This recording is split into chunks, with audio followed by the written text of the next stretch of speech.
لا حول ولا قوة الا باللہ العلی العظیم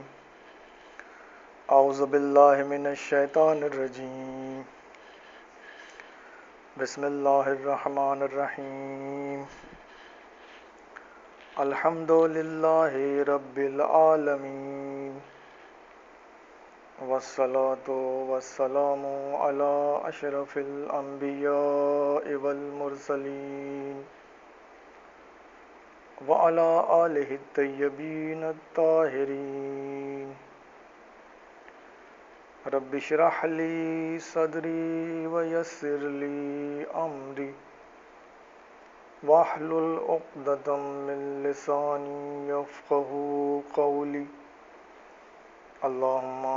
صل علی محمد وآل محمد وعجل فرجہم۔ محترم سامعین، السلام علیکم۔ خاتمیت حضرت محمد مصطفیٰ صلی اللہ علیہ وآلہ وسلم کے موضوع پر ہماری گفتگو چل رہی ہے۔ گزشتہ تقریر میں ہم نے پہلی صدی ہجری سے لے کر چوتھی صدی ہجری کے درمیان میں ہر صدی میں جو مشہور و معروف عالم دین گزرے ہیں ان کی مستند و معتبر کتاب سے کچھ عبارتیں آپ کی خدمت میں پیش کیں کہ جن سے یہ ثابت ہوتا ہے کہ حضرت محمد مصطفیٰ صلی اللہ علیہ وآلہ وسلم خداوند متعال کی طرف سے بھیجے گئے آخری نبی اور آخری رسول ہیں۔ آئیے اب سلسلہ بیان کو آگے بڑھایا جائے۔ اس ضمن میں امام غزالی کے جو عالم اسلام کی بہت مشہور و معروف ہستی ہیں اور جن کی ولادت 450 ہجری میں ہوئی تھی اور جن کی وفات 505 ہجری میں ہوئی تھی، وہ لکھتے ہیں اگر اجماع سے روگردانی کے حق کو تسلیم کر لیا جائے تو اس سے کافی فضولیات کے لیے دروازہ کھل جائے گا۔ مثلا اگر کوئی یہ کہے کہ حضرت کے بعد بھی کسی کے لیے نبوت کا حصول ممکن ہے تو ہمیں اسے کافر کہنے میں ہچکچاہٹ نہیں ہونی چاہیے، بلکہ اس کے برخلاف اگر کوئی اسے کافر کہنے میں ہچکچائے یا ایسا کہنا اس کے مطابق گناہ ہو تو اسے اپنا موقف ثابت کرنا ہوگا، کیونکہ ختم نبوت ایک مسلمہ عقیدہ ہے۔ منکران ختم نبوت ان واضح اور آشکار حق جملوں کی کیا تعویل کریں گے؟ لا نبی یا بعدی، میرے بعد کوئی نبی نہیں، یا خاتم النبیین، نبیوں میں سے آخری۔ اس کے کچھ جملوں کے بعد میں وہ لکھتے ہیں ساری امت کا اس پر اجماع ہے کہ حضرت صلی اللہ علیہ وآلہ وسلم کے اس قول میرے بعد کوئی نبی نہیں آئے گا سے حضرت کی مراد یہ تھی کہ میرے بعد نہ کوئی نبی آئے گا اور نہ کوئی رسول۔ ساری امت کا اس بات پر اجماع ہے کہ اس قول رسول کے اس کے علاوہ کوئی اور معنی نہیں ہو سکتے۔ اور یہ جو عبارت سامعین کرام یہ امام غزالی نے اپنی کتاب الاقتصاد فی الاعتقاد میں درج کی ہے، اس کے پیج نمبر 114 پر، اور یہ کتاب جو ہے یہ مصر سے چھپی ہے۔ لہذا سامعین کرام یہ جو منکران ختم نبوت ہیں، خصوصاً قادیانی اور بہائی افراد، یہ بہت سوچ بچار کے بعد کہتے ہیں کہ نبوت کا دروازہ بند ہو گیا ہے مگر باب رسالت کھلا ہے۔ دوسرے لفظوں میں کوئی نبی نہیں آئے گا مگر رسول آ سکتا ہے۔ اب ان سے کون کہے کہ نبی کے لیے رسول ہونا تو ضروری ہے، نبی کے لیے رسول ہونا تو ضروری نہیں ہے مگر رسول کے لیے نبی ہونا ضروری ہے۔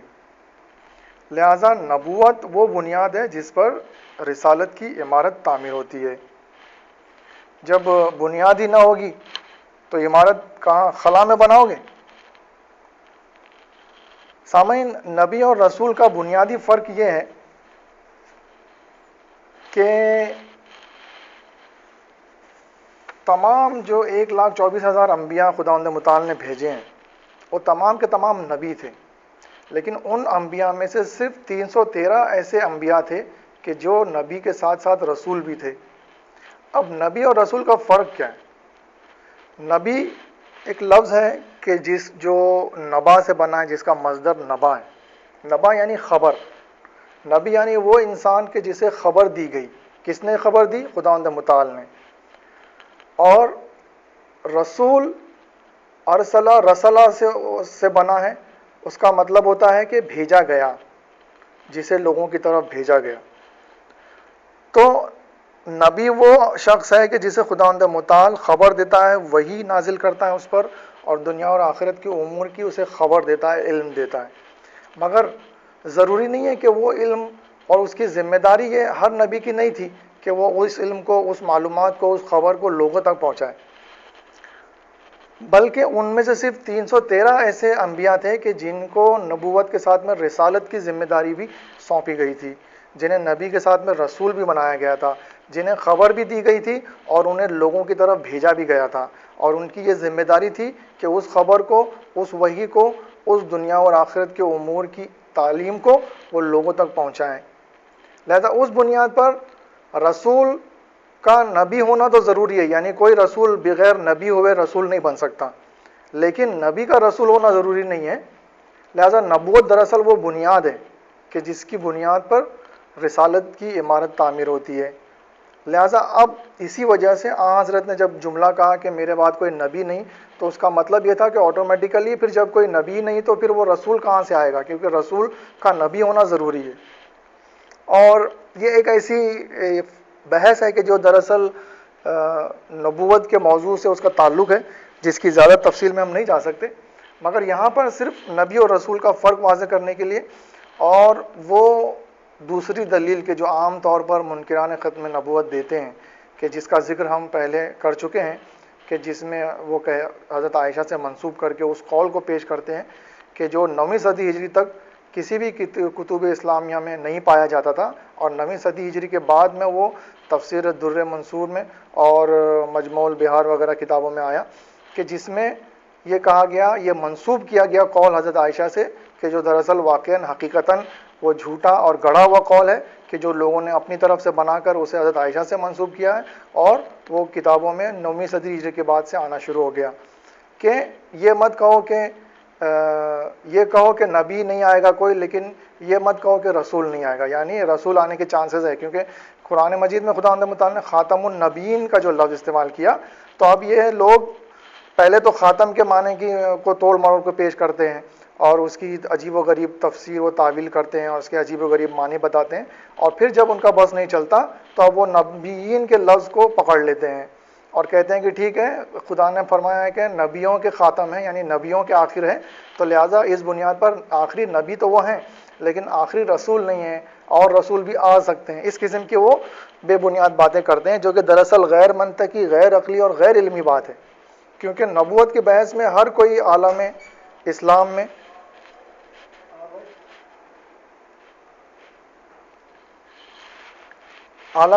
میں ہر کوئی یہ بحث جو ہے نبوت کے اندر جو ہوتی ہے، اس میں نبی و رسول کا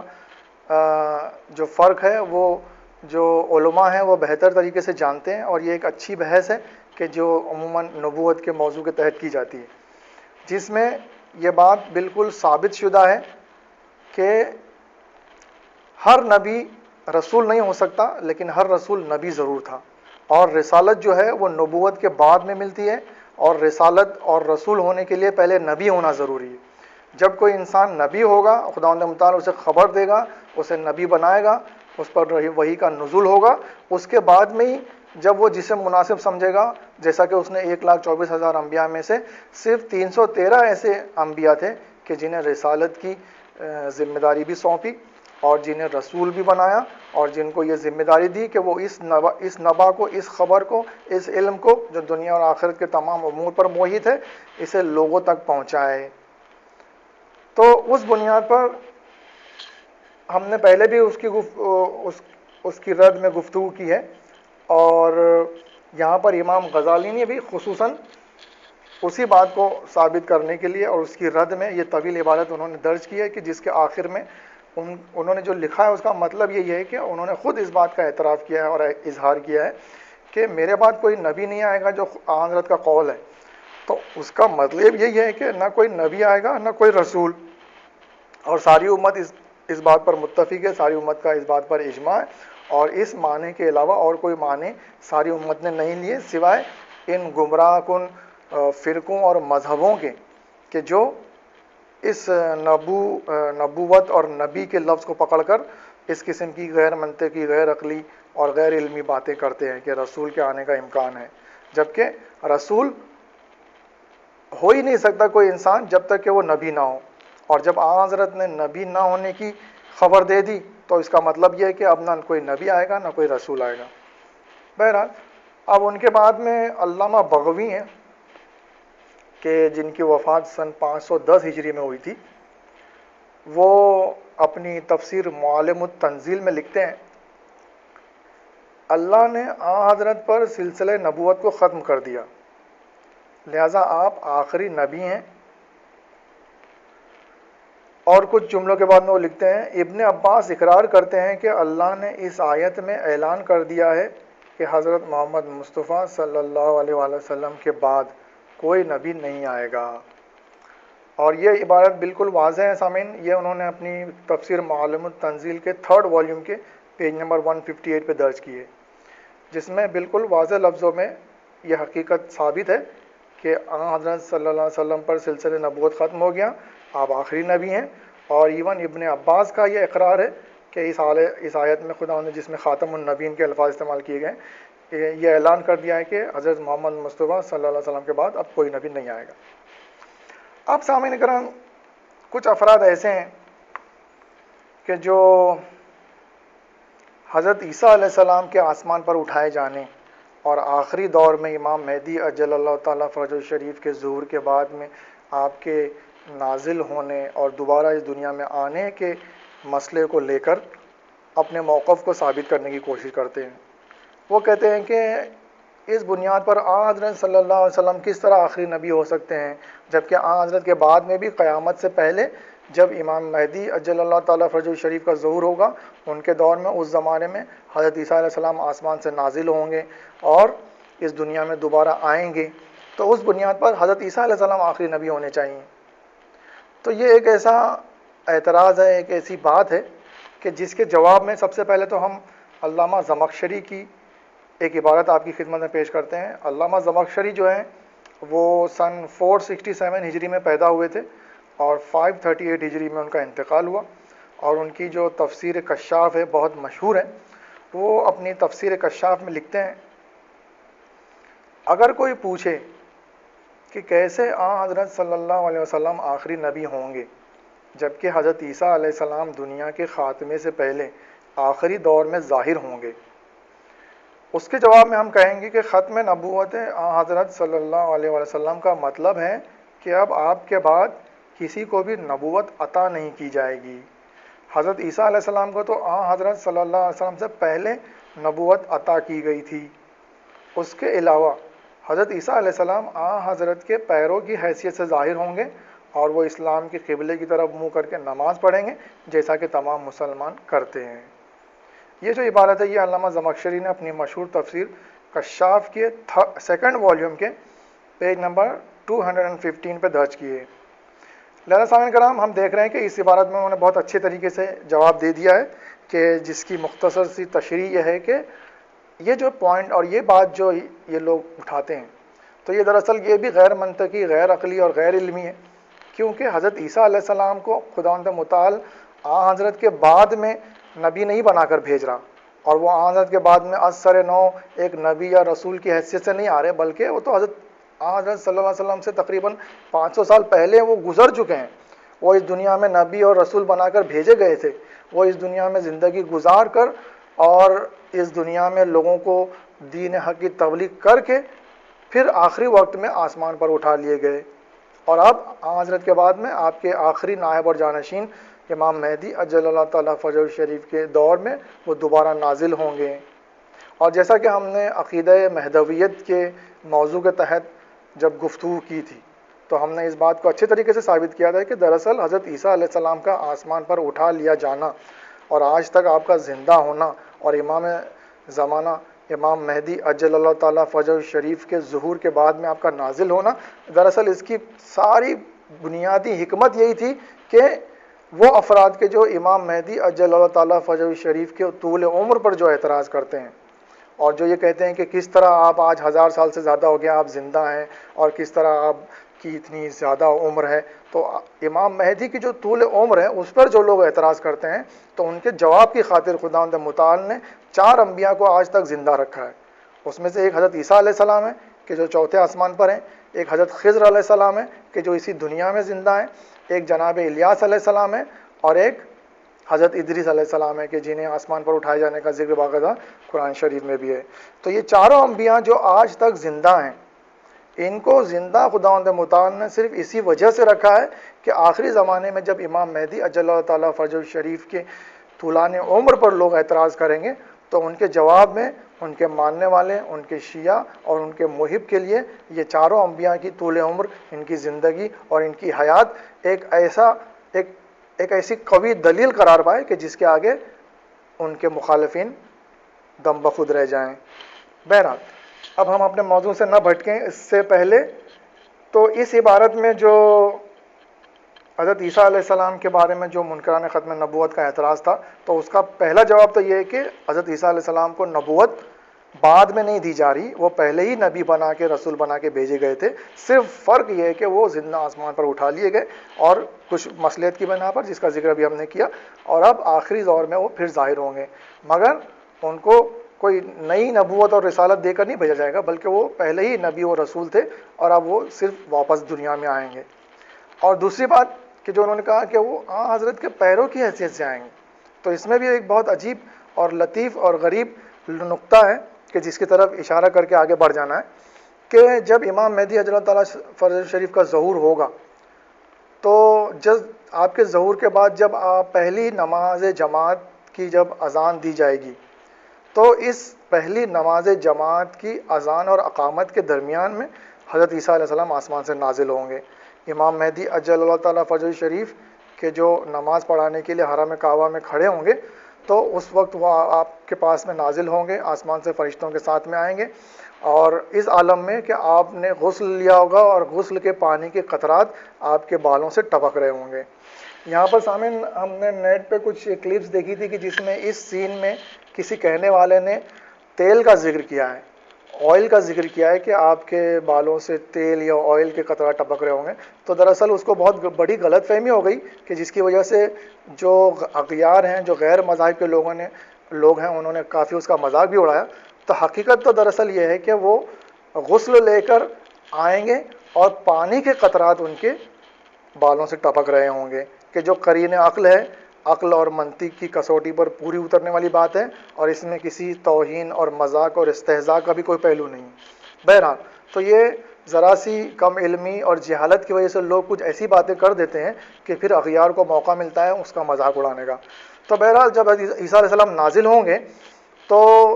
اقامت کہی جائے گی اور نماز جماعت کی تیاری ہوگی، تو امام مہدی اجل اللہ تعالیٰ فجر شریف فرمائیں گے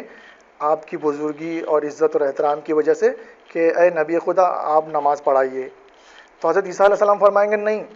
اب سامعین یہ جو گفتگو ہے یہ ہم مفہوم جو اس وقت گفتگو ہوگی اور روایات و احادیث میں جو جس طریقے سے اسے بیان کیا گیا ہے اس کا مفہوم ہم آپ کی خدمت میں پیش کر رہے ہیں، ہو بہو یہی جملے نہیں ہوں گے۔ تو امام مہدی جب آپ سے ارشاد فرمائیں گے کہ آپ نماز پڑھیے تو حضرت عیسیٰ علیہ السلام فرمائیں گے کہ نہیں، میں کیسے آپ نماز پڑھا سکتا ہوں۔ پہلی بات تو یہ کہ یہ جو اذان ہے، یہ جو اقامت ہے، یہ آپ کے لیے کہی گئی ہے، آپ اس کے لیے زیادہ سزاور اور مناسب ہیں۔ دوسری بات یہ کہ آپ میرے سید و سردار، میرے آقا و مولا کہ جو ہم تمام انبیاء و مرسلین کا سردار ہے، یعنی حضرت محمد مصطفیٰ صلی اللہ علیہ وآلہ وسلم، آپ میرے سید و سردار، میرے آقا و مولا کے نائب و جانشین ہیں اور آپ ان کے قائم مقام ہیں اور آپ ان کی جگہ پر بیٹھنے والے ہیں، لہذا آپ کی بھی افضلیت اور آپ کی بھی سرداری اور آپ کی بھی برتری مجھ پر ویسے ہی ہے جیسے کہ میرے آقا و مولا کی، کیونکہ ظاہر سی بات ہے سامعین کہ جو کسی کا نائب یا کسی کا جانشین ہوتا ہے وہ اس کو وہی اختیارات اور وہی مرتبہ ملتا ہے کہ جس کا وہ نائب و جانشین ہو. لہذا حضرت صلی اللہ علیہ وسلم کے نائب و جانشین ہونے کی وجہ سے جب ہم کہتے ہیں کہ ہمارے تمام 12 ائمہ جو ہیں وہ تمام انبیاء سے افضل و برتر ہیں سوائے حضرت صلی اللہ علیہ وسلم کے، تو اس کی حکمت، اس کی لاجک، اس کی منطق اور اس کی دلیل یہی ہے. کیونکہ جب کوئی انسان کسی شخص کا نائب اور جانشین ہوتا ہے تو وہ اسی کا ہم مرتبہ، اسی کا ہم پلہ اور اس کو وہی مقام و مرتبہ حاصل ہوتا ہے کہ جس شخص کا وہ نائب و جانشین ہو. لہذا حضرت صلی اللہ علیہ وسلم کے نائبین و جانشینوں کو کہ جو 12 ائمہ عصمت اطہار ہیں ان کو وہی مقام و مرتبہ حاصل ہے کہ جو خود حضرت صلی اللہ علیہ وسلم کو تھا، یعنی تمام انبیاء و مرسلین کی سرداری. لہذا اس بنیاد پر حضرت عیسیٰ علیہ السلام کہیں گے کہ چونکہ آپ میرے آقا و مولا سید و سردار کے نائب و جانشین ہیں، لہذا آپ کو مجھ پر وہی فوقیت اور برتری اور افضلیت حاصل ہے کہ جو میرے آقا و مولا میرے سید و سردار کو حاصل تھی اور ہے. لہذا اس بنیاد پر بھی میں آپ کو نماز نہیں پڑھا سکتا، آپ کے آگے نماز نہیں پڑھ سکتا، میں آپ کی اقتداء میں پیچھے نماز پڑھوں گا. لہذا اس بنیاد پر پھر امام مہدی اجل اللہ تعالیٰ فرجہ الشریف نماز پڑھائیں گے، حضرت عیسیٰ علیہ السلام آپ کے پیچھے نماز پڑھیں گے، اور بقیہ تمام چیزیں جس کا انہوں نے ذکر کیا کہ حضرت عیسیٰ علیہ السلام پیروں کی حیثیت سے آئیں گے اور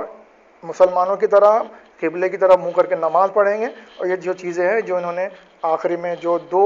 بنیاد پر انہوں نے جواب دیے ہیں، اس میں سے جو آخری سیکشن میں انہوں نے یہی کہا کہ جس کی اور اچھے طریقے سے تفسیر اور تشریح و توضیح ہم نے کر دی. بہرحال اب سامعین اکرام،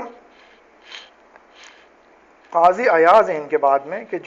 جن کی وفات 544 ہجری میں ہوئی تھی. تو وہ لکھتے ہیں جو کوئی دعوی نبوت کرتا ہے وہ ان فلاسفہ اور صوفیہ کے نظریے کی تائید کرتا ہے جو کہتے ہیں کہ تزکیہ نفس کے ذریعے حصول نبوت ممکن ہے. اسی طرح وہ شخص جو دعوی نبوت تو نہیں کرتا مگر یہ دعویٰ کرتا ہے کہ اس پر وحی نازل ہوتی ہے، ایسے تمام افراد مرتد و کافر اور منکران ختم نبوت حضرت محمد مصطفیٰ صلی اللہ علیہ وسلم ہیں. کیونکہ حضرت صلی اللہ علیہ وآلہ وسلم نے صاف اور واضح لفظوں میں اللہ کا یہ پیغام لوگوں تک پہنچا دیا ہے کہ آپ خاتم النبیین ہیں اور آپ کے بعد کوئی نبی نہیں آئے گا. انہوں نے ہمیں یہ بھی بتا دیا ہے کہ سلسلہ نبوت آپ کی ذات پر تمام ہو گیا اور اس پر مہر اختتام لگا دی گئی اور آپ کو تمام کائنات کے لیے نبی اور رسول مبعوث کیا گیا ہے. تمام امت کا اس پر اجماع ہے کہ حضرت صلی اللہ علیہ وسلم کے ان صاف، واضح اور آشکار حق الفاظوں سے سوائے ختم نبوت حضرت محمد مصطفیٰ صلی اللہ علیہ وسلم کے اور کوئی معنی نہیں نکلتے. لہٰذا ان کی کوئی اور تعویل ممکن و مناسب نہیں. ان معتبر ترین واضح نصوص کی موجودگی میں جبکہ اس پر امت کا اجماع بھی ہو چکا، اس میں کوئی شک نہیں کہ ان منکران ختم نبوت حضرت محمد مصطفیٰ صلی اللہ علیہ وآلہ وسلم کے جو فرقے وجود میں آئے ہیں وہ تمام دائرہ اسلام سے خارج ہیں. اور یہ جو عبارت ہے یہ انہوں نے اپنی کتاب الشفا کے جو کافی مشہور ہے قاضی ایاز کی، اس کے 2nd والیوم کے پیج نمبر 270 اور 271 پہ درج کی ہے. لہٰذا سامعین کرام، یہ ایک طویل اور مفصل عبارت ہے کہ جو واضح اور بالکل کھلے لفظوں میں اس بات کا ثبوت فراہم کر رہی ہے کہ حضرت صلی اللہ علیہ وسلم آخری نبی و رسول ہیں، اور جو لوگ ان کو آخری و نبی و رسول نہیں مانتے دراصل وہ دائرہ اسلام سے خارج ہیں، جیسا کہ ہم نے گزشتہ تقریروں میں اس بات کا ذکر کیا. اور اب مستند و معتبر عالم دین قاضی ایاز کی کتاب الشفا سے اس کا ثبوت بھی فراہم ہو گیا. اور صرف یہی نہیں ہے بلکہ اب ہم علامہ شہرستانی کہ جن کی وفات 548 ہجری میں ہوئی تھی، ان کی جو مشہور ترین کتاب ہے الملل والنحل، اس کی ایک عبارت پیش کرتے ہیں کہ جس میں اسی خیال کا انہوں نے اظہار کیا ہے. وہ لکھتے ہیں اور اسی طرح وہ شخص جو یہ کہے کہ حضرت محمد مصطفیٰ صلی اللہ علیہ وسلم کے بعد کوئی اور نبی آ سکتا ہے، اس میں کوئی دو رائے نہیں کہ ایسا شخص کافر ہے. اور یہ عبارت جو ہے علامہ شہرستانی نے اپنی کتاب الملل والنحل کے 3rd والیوم کے پیج نمبر 249 پہ درج کی ہے. لہذا سامعین کرام، جیسا کہ ہم نے گزشتہ تقریروں میں سے کسی ایک تقریر میں اس بات کا ذکر کیا تھا کہ یہ فرقے نہیں ہیں مسلمانوں کے، یہ قادیانی اور بہائی کہ جو آج کے لیٹسٹ ایج میں گولڈن ٹیمپل بنا کر اور دنیا میں فارنرز اور امریکنس اور یورپینس اور دشمنان اسلام کے مدد سے بہت چھائے جا رہے ہیں اور اپنے آپ کو بہت لوگوں کی نظروں میں ایک دم پلیزنٹ کے بنا کر پیش کر رہے ہیں اور ایک ایسے مذہب کی بنیاد ڈال رہے ہیں کہ جس میں تمام مذاہب کو سنبھال لیا گیا ہے وغیرہ وغیرہ، وہ تمام ڈیٹیلز میں ابھی ہم نہیں جاتے۔ بہرحال تو یہ جو لوگ ہیں یہ دراصل مسلمانوں کے یہ فرقے نہیں ہیں، بلکہ یہ ایک الگ مذہب انہوں نے اس کی بنیاد ڈالی ہے، ایک الگ مذہب کی، کیونکہ حضرت صلی اللہ علیہ وسلم کے بعد میں بھی کسی کو نبی و رسول ماننا دراصل انسان کو دائرہ اسلام سے خارج کر دیتا ہے، وہ کافر ہے، وہ بظاہر سرے سے مسلمان ہے ہی نہیں، اور اس کا مسلمانوں کے فرقوں میں شمار کرنا غلطی ہے۔ دراصل یہ بالکل الگ ایک انہوں نے مذہب کی بنیاد ڈالی ہے، ایک نئے مذہب کو شروع کیا ہے کہ جس میں وہ کسی اور کی نبوت اور کسی اور کی رسالت کو مانتے ہیں۔ لہذا اس بنیاد پر تمام علماء اہل سنت و اہل تشیع اور تمام امت کے تمام فرقوں کا یہ متفقہ فیصلہ ہے کہ جو حضرت صلی اللہ علیہ وسلم کو آخری نبی و آخری رسول نہیں مانتا وہ دراصل مرتد ہے، کافر ہے، دائرہ اسلام سے خارج ہے۔ سامعین کرام، یہاں پر آ کر ہماری آج کی تقریر مکمل ہو رہی ہے، لیکن انشاءاللہ ابھی اور بھی بہت ساری باتیں باقی ہیں کہ جنہیں آئندہ تقریروں میں پیش کیا جائے گا۔ وما علینا الا البلاغ المبین والحمد للہ رب العالمین، والسلام علیکم ورحمۃ اللہ وبرکاتہ۔